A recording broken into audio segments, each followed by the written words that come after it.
The 2025 NFL Draft is here, and we are already through the top 10 picks. Let's go through each and every one of them, give some instant analysis, and break down the massive trade in the top 10.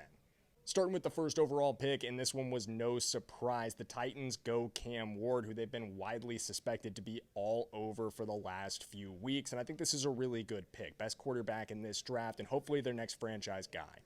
At the second overall pick, we had an enormous trade, the first and so far only of the night. The Jags move up 3 spots with the Browns, sending a first-rounder in next year's draft and some additional capital to get a premium target for Trevor Lawrence and Travis Hunter, and I think this is the right kind of splash for Duval. Giants were pretty chalk as well with Abdul Carter at the third overall pick, but it's hard to knock this pick. You're getting a generational edge rusher to add to an already amazing defensive line.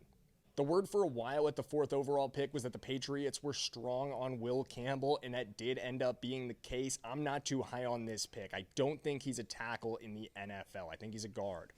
Fifth overall, the Browns walk away with Mason Graham, and I gotta say, if I was them, I'd be thrilled. You move down in this draft and still come away with one of its best defensive prospects. That is a win.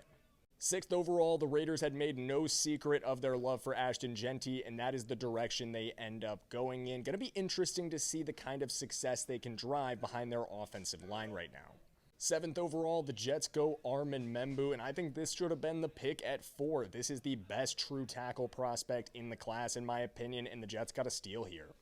After a few chalk picks in a row, we got a bit of a stunner when Carolina went Tetairoa McMillan. I think this is a really good pick, great receiver for Bryce Young, but I really expected a front 7 guy here. At the 9th overall pick, the Saints decide to push quarterback to later in the draft and go in the trenches with Kelvin Banks. Think this is the smart move.